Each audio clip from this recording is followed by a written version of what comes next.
देखेंगे हम लोग पाठ के प्रश्न उत्तर। पहला ही प्रश्न है कि लेखक किस विडंबना का बात करते हैं और विडंबना का स्वरूप क्या है। वो खिड़की खोल दो जी, खोल दो, हवा आएगा थोड़ा सा, लाइट बहुत देर से कटा हुआ है। लेखक किस विडंबना की बात करते हैं, क्या विडंबना है, क्या वो रोना आ रहा है, किस बात पे रोना आ रहा है, और विडंबना का स्वरूप क्या है। नहीं तो प्रश्न एक और ऐसे बनाया कि भीमराव अंबेडकर किस विडंबना की बात करते हैं। जो भीमराव अंबेडकर हैं वो किस विडंबना की बात करते हैं। लेखक अपने लेख श्रम विभाजन और जाति प्रथा में आधुनिक युग में भी जातिवाद के पोषक होने की विडंबना की बात करते हैं। विडंबना का स्वरूप यह है कि लोग कार्य कुशलता के रूप में श्रम विभाजन की आवश्यकता दिखाते हैं और जाति प्रथा को श्रम विभाजन बताते हुए इसका समर्थन करते हैं। जाति प्रथा के कारण ऊंच नीच की भावना को बल मिलता है और मनुष्य को जन्म से ही किसी ऐसे काम धंधे में बांध देती है जिसमें उसकी रुचि ही न हो। लेखक का दुख यही है कि आधुनिक युग है, टेक्नोलॉजी का जमाना है।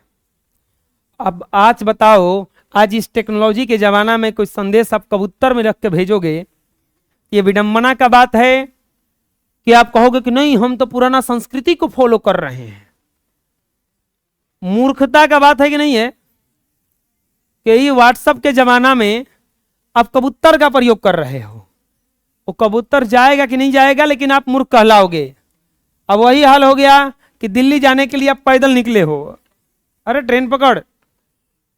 टेक्नोलॉजी का युग है ना, आधुनिक युग चल रहा है ना, समझ में आया। उसी आधुनिकता का तो हम फायदा उठा रहे हैं। अब सब टेक्नोलॉजी का प्रयोग कर रहे हैं, बुझा रहा है। समय के साथ बदलो, सब कोई टेक्नोलॉजी का प्रयोग करके आगे बढ़ रहा है, हम काहे पीछे रहे। देखो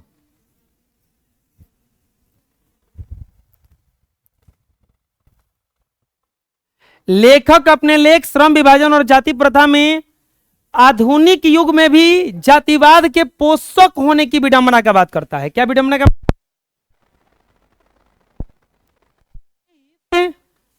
आधुनिक युग में भी जातिवाद का पोषक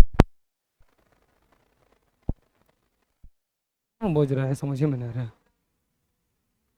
विडंबना का स्वरूप यह है कि लोग कार्य कुशलता के रूप में श्रम विभाजन की आवश्यकता दिखाते हैं, जाति प्रथा को श्रम विभाजन बताते हुए उसका समर्थन करते हैं। मतलब क्या है इसमें कहना चाहते हैं लेखक कि लोग आज भी अगर काम का बंटवारा करना हो तो जाति प्रथा को आगे कर देते हैं और इस प्रकार ऊंच नीच का भावना को बल मिलता है। ऊंच नीच की भावना को क्या मिलता है? बल मिलता है। इसी सब को वो विडंबना का बात करते हैं, दुख का बात करते हैं। बोलो, लेखक अपने लेख श्रम विभाजन और जाति प्रथा में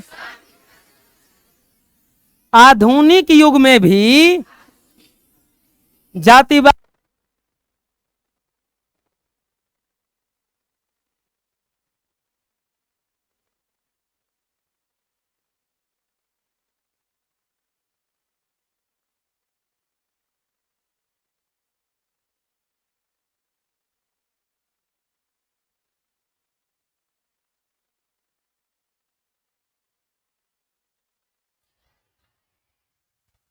और जाति प्रथा को श्रम विभाजन की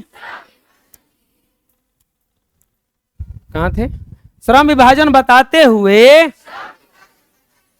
इसका समर्थन करते हैं। जाति प्रथा के कारण ऊंच नीच की भावना को बल मिलता है और मनुष्य को जन्म से ही किसी ऐसे काम धंधे में बांध देती है जिसमें न तो उसकी रुचि होती है न उसमें मन लगता है। समझ में जाएगा? अगला प्रश्न देखते हैं। जातिवाद के पोषक उसके पक्ष में क्या तर्क देते हैं? अरे चला लो कोई दिक्कत नहीं, चला लो। जातिवाद के पोषक उसके पक्ष में क्या तर्क देते हैं? जो जातिवाद के पोषक हैं उसके पक्ष में क्या तर्क देते हैं, यह बोला जा रहा है। तो जातिवाद के पोषक उसके पक्ष में तर्क देते हैं कि आधुनिक सभ्य समाज कार्य कुशलता के लिए श्रम विभाजन को आवश्यक मानता है। ठीक है, चलने दो। जाति प्रथा भी श्रम विभाजन का ही दूसरा रूप है, इसीलिए इसमें कोई बुराई नहीं है। समझो बात को। जातिवाद का जो पोषक होता है, जातिवाद का पोषक मतलब क्या हुआ? जो जातिवाद को बढ़ावा देता है, वो लोग इसके पक्ष में क्या कहते हैं? तो वो लोग कहते हैं कि श्रम विभाजन का दूसरा रूप ही जातिवाद है और जातिवाद का दूसरा रूप श्रम विभाजन है, इसीलिए इसमें कोई बुराई नहीं है। जातिवाद होना चाहिए और जाति के अनुसार श्रम विभाजन भी होना चाहिए, क्योंकि जाति में बांटेंगे तभी श्रम विभाजन हो पाएगा। श्रम विभाजन मतलब समझ में आ रहा है ना, काम का बंटवारा कि कौन क्या काम करने वाला है, तो इसीलिए उसमें बोलते हैं कि कोई बुराई नहीं है। ना समझ में आया अभी? अरे बोल रहा है ना कि जातिवाद के जो पोषक है उस पक्ष में, जातिवाद के पक्ष में क्या बोलते हैं? तो वो बोलते हैं कि जाति समाज की कार्य कुशलता के लिए श्रम विभाजन को आवश्यक मानता है। जाति प्रथा जो है श्रम विभाजन का दूसरा रूप है कि पंडित जी का काम पंडित जी करेंगे और भी जो जो जाति का काम है वो सब जाति वाले करेंगे, तो इसीलिए इसमें कोई बुराई। बात समझ में आ रहा है ना? और जैसे बनिया को कहा जाता है कि व्यापार बड़ी बढ़िया करता है, बढ़िया है, करेंगे। ना समझ में आया? हाँ, वो बनिया लोग को बोले व्यापार बड़ी बढ़िया करता है, तो बढ़िया है, करेंगे। वो कहा जाता है कि पक्षी में कौआ, जाति में ये सब तेली बनिया, ये बहुत आगे रहता है व्यापार में, व्यापार में। हाँ देखो,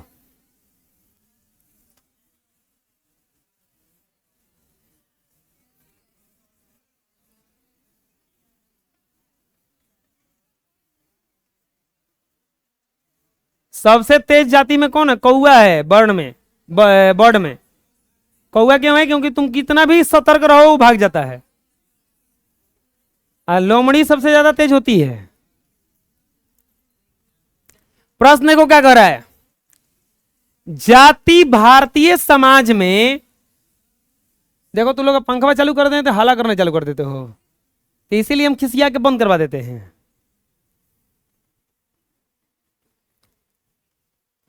जाति भारतीय समाज में श्रम विभाजन का स्वाभाविक रूप नहीं कही जा सकती है, अथवा जाति प्रथा को स्वाभाविक विभाजन क्यों नहीं माना जा सकता है? जाति प्रथा को स्वाभाविक विभाजन क्यों नहीं माना जा सकता है? जाति भारतीय समाज में श्रम विभाजन का स्वाभाविक रूप नहीं है, क्योंकि यह मनुष्य के रुचि पर आधारित नहीं है। आप कभी कभी कोई देखोगे, कोई कोई किसी काम में बहुत आगे निकल गया है, लेकिन वो काम उसके जाति का नहीं था, फिर भी आगे निकल गया है। क्यों?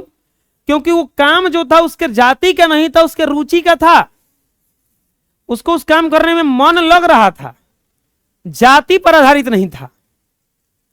जाति भारतीय समाज में श्रम विभाजन का, अब जैसे बुद्ध को देखोगे, भगवान बुद्ध को, बुद्ध तो राजा घर में थे, उनको क्या करना चाहिए था? राज्य करना चाहिए था। उनको बंद कर दो, उसको राज्य करना चाहिए था, लेकिन वो चले गए ब्राह्मण वाले काम में।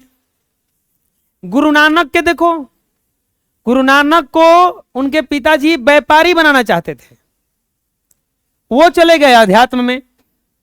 तो अध्यात्म में क्यों चले गए? जाति से अध्यात्म नहीं थे, जाति से नहीं थे, लेकिन रुचि उनमें उसका नहीं था। व्यापारी का उनको में रुचि नहीं था, हमको पैसा से नहीं कमाना है, हम तो जाएंगे ज्ञान कमाने। तो उस मामले में निकल गए। यही कह रहे हैं कि भारतीय समाज में श्रम विभाजन स्वाभाविक रूप नहीं ली कही जा सकती। क्यों? क्योंकि जाति भारतीय समाज में श्रम विभाजन का स्वाभाविक रूप नहीं है, क्योंकि रुचि पर आधारित नहीं है। इसमें व्यक्ति की क्षमता का नाश होता है। अब बताओ, सचिन तेंदुलकर से कहा जाए कि कोई तुम दूसरा चलो बीड़ा बजाओ, तुम बिस्मिल्लाह खां से कहा जाए कि शहनाई छोड़ दो, बांसुरी बजाओ बैठ के, वो बजा पाएंगे? क्योंकि वो राज अब हमसे कहो कि जाके क्रिकेट खेलिए, हम ऐजा बढ़िया से बोल सकते हैं, हम कुछ कर पाएंगे ना? क्रिकेटर बनेगा ना टीचर बनेगा। खेलने के लिए बरियारी कोई कहियो दिया तो टाइम देख के जाएंगे, टाइम देख के आ जाएंगे, मन थोड़े ना लगेगा। बात समझ में आ रहा है ना? तो वही हाल है कि यह मनुष्य के रुचि पर आधारित नहीं है, इसमें व्यक्ति की क्षमता का क्या होता है? नाश होता है। ये साइंटिस्ट लोग इतना बड़ा बड़ा इन्वेंशन करता है कि जाति देख के करता है? नहीं, उसको करने में इतना मजा आ रहा है कि वो करेगा ही करेगा। वो देखे होंगे करते करते वो लोग को दाढ़ी बाल सब बढ़ जाता है, बढ़ाता नहीं है, अरे गलती से छूट जाता है वो सब, बुझा रहा है ना? वो बढ़ाने का शौक है नहीं है, टाइम ही नहीं मिला कि जाके कटवाए। जब तक कटवाए तब तक पता चला कि हो गया, साधु बन गया वो। अब देखे होंगे कोनो कोनो करते हो सबन के दाढ़ी बाल सब बड़ा बड़ा होता है, क्यों बड़ा बड़ा हो जाता है? वो कटवाने का टाइम ही नहीं मिला बेचारा, वो रह गया मैथे बनावत, रह गया खोजे करत, हो गया बड़ा बड़ा। उसमें व्यक्ति की क्षमता क्या क्या होता है? नाश होता है, क्योंकि व्यक्ति अपने इच्छा अनुसार क्षमता अनुसार अपना पेशा या कार्य का चुनाव नहीं कर सकता है। इस कारण से समाज उसे ऐसे कार्यों में बांध देती है जिसको करने में ना हो तो उसका मन लगता है न ध्यान, दोनों नहीं लगता है। फलतः व्यक्ति अपने आप को कभी भी विकसित नहीं कर सकता। अब ऐसा रहेगा हाल तो कोई विकास कहां से कर पाएगा अपना? क्योंकि उसको करने में ना मन लग रहा है और ना दिमाग लग रहा है, तो वो बैठा रहता है आराम से कि जो मत कर। बुझा रहा है ना? बोलो, जाति भारतीय समाज में श्रम विभाजन का स्वाभाविक रूप नहीं है, क्योंकि यह मनुष्य के रुचि पर आधारित नहीं है। इसमें व्यक्ति की क्षमता का नाश होता है, क्योंकि व्यक्ति अपनी इच्छा अनुसार एवं अपनी क्षमता अनुसार अपने पेशा या कार्य का चुनाव नहीं कर सकता। इसी कारण से समाज उसे ऐसे कार्यों से बांध देती है जिसको करने में न तो उसका मन लगता है न ध्यान लगता है।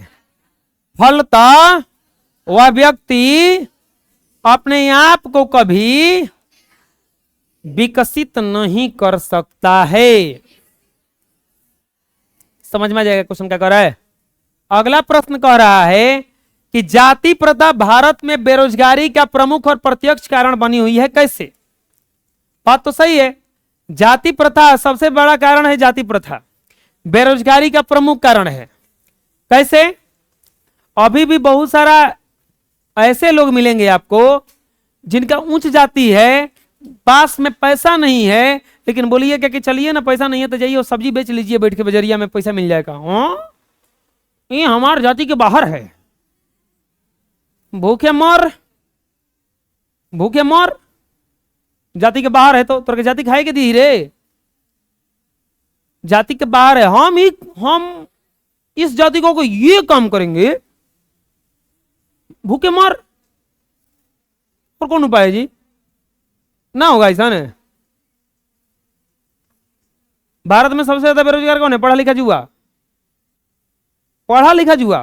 बेवकूफो तो ईंटा ढो रहा है, जो पढ़ा लिखा नहीं है वो ईंटा ढो रहा है बेचारा बैठ के, वो जाके सब्जी बेच ले रहा है, वो जाके कोनो काम कर ले रहा है, वो किसी कंपनी में चला जाएगा। पढ़ा लिखा हम तो बीए के लिए बनी,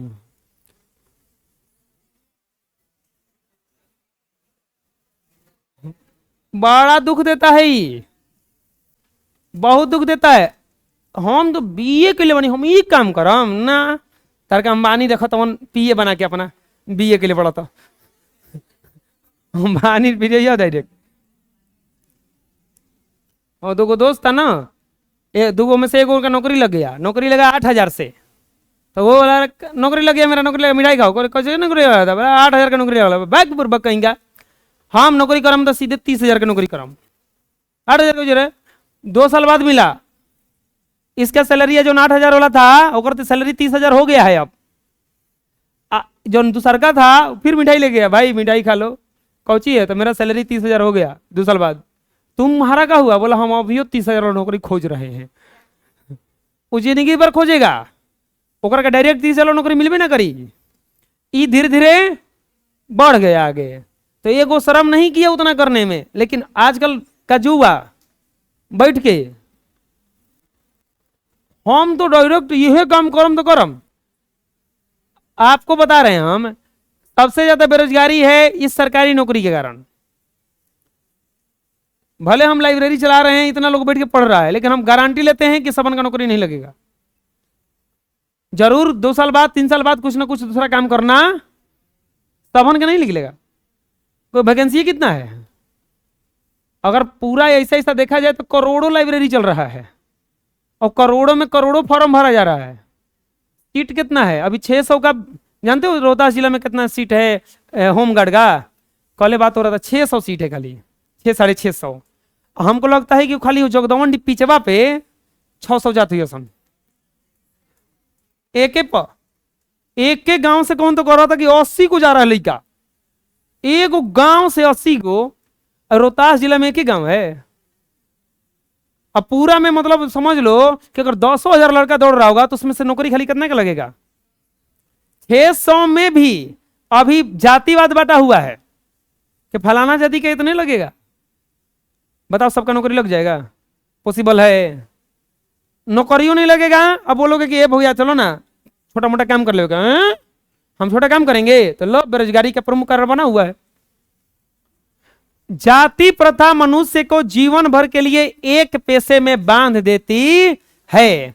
आधुनिक युग में उद्योग धंधे की प्रक्रिया एवं तकनीक में निरंतर विकास के कारण कभी कभी पेशा अचानक परिवर्तन हो जाता है। इस स्थिति में व्यक्ति को पेशा बदलना अनिवार्य हो जाता है। लेकिन जाति प्रथा के कारण पेशा बदलने की अनुमति नहीं मिलती, तो भुखमरी तथा बेरोजगारी की समस्या खड़ी हो जाती है। इस प्रकार जाति प्रथा भारत में बेरोजगारी का एक प्रमुख और प्रत्यक्ष कारण बना हुआ है। इसका कारण क्या है कि जाति प्रथा के कारण किसी एक पेशा में बांध दिया गया आपको, और एक पेशा में बांध दिया गया तो आप तो एक पेशा में रहता नहीं, कुछ परिवर्तन आ गया उसमें। अब परिवर्तन आने के कारण आपको पेशा बदलना पड़ा। लेकिन जाति प्रथा क्या करे, तुमको दूसरा काम करना ही नहीं है, तो अब बताओ बेरोजगारी होगा कि नहीं होगा? और कोई कोई कसम खा के बैठता है ना कि करम नौकरी तो सरकारी है, करम ना तो ना करब, तो बन बेरोजगार। 30 साल 35 साल 40 साल के बाद क्या करबे? अब नौकरी वाला ना लिया तो रखिए। अब वो क्वेश्चन कि I am sorry your age has been expired, तो अब क्या करबो? अब तो काम दूसरा करबो ना। ये बेरोजगारी का प्रमुख कारण बना हुआ है।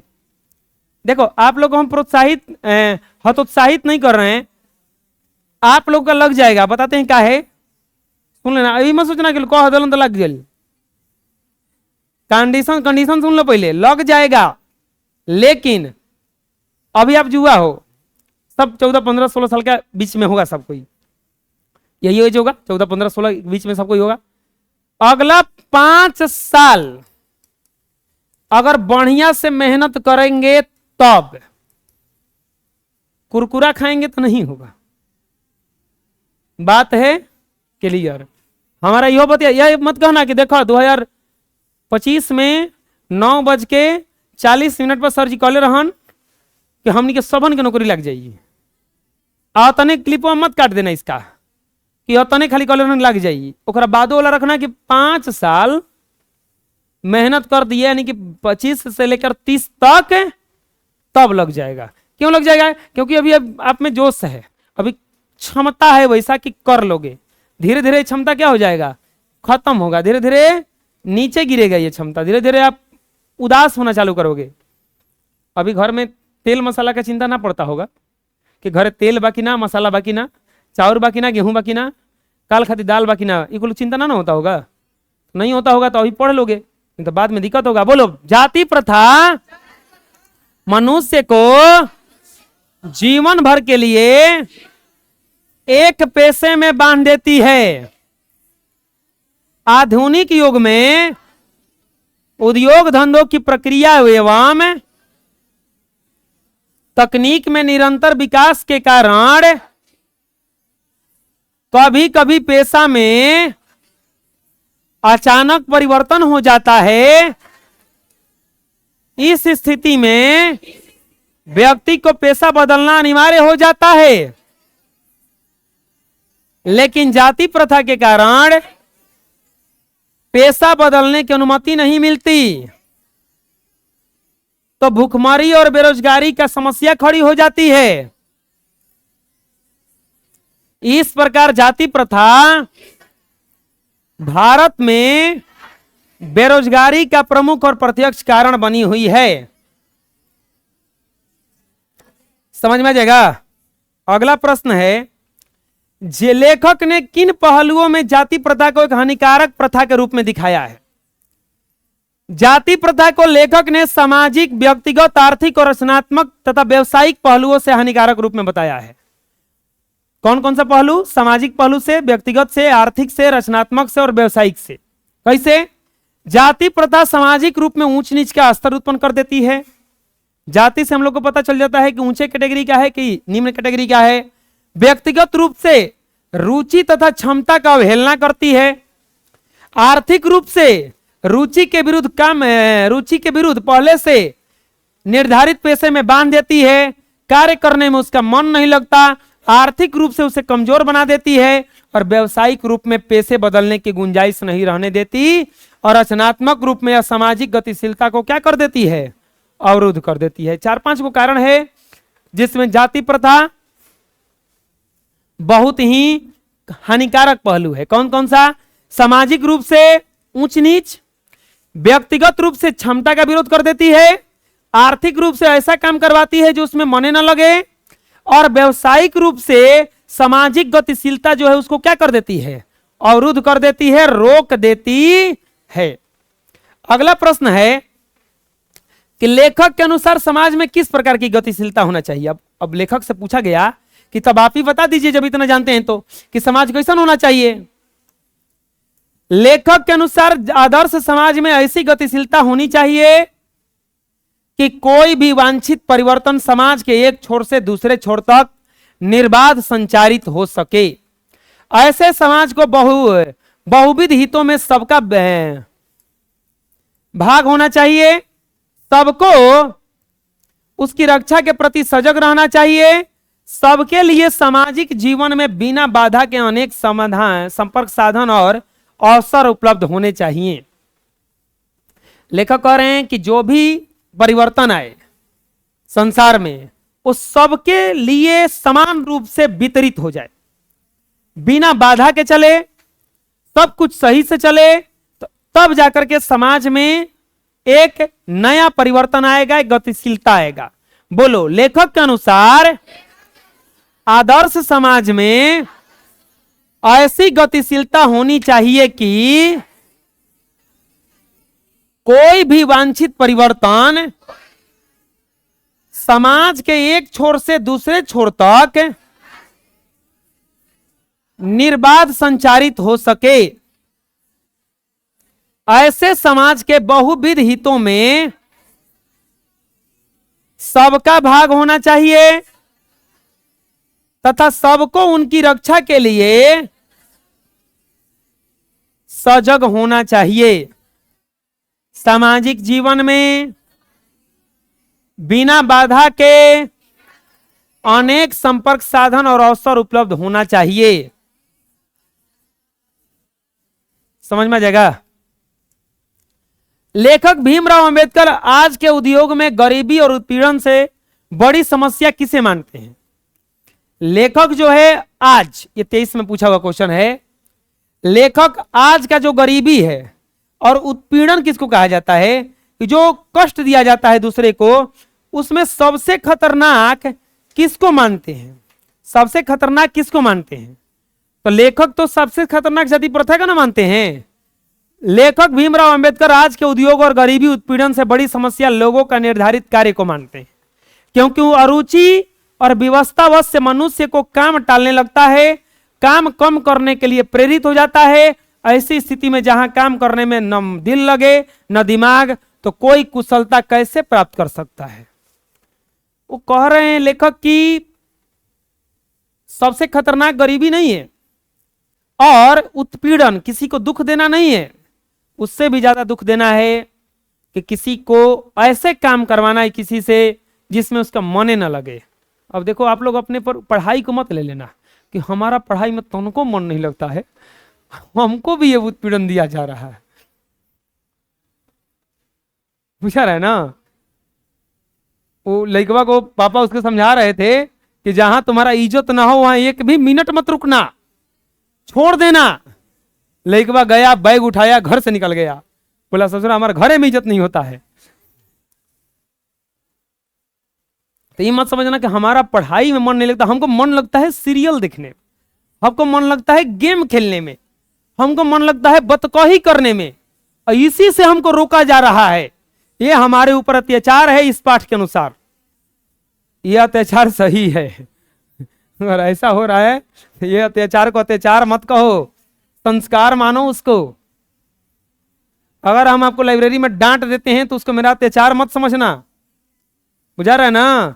खुश हो जाना कि जो काम घरे गार्जियन को करना चाहिए वो हमको करना पड़ रहा है, बुझा रहा है ना।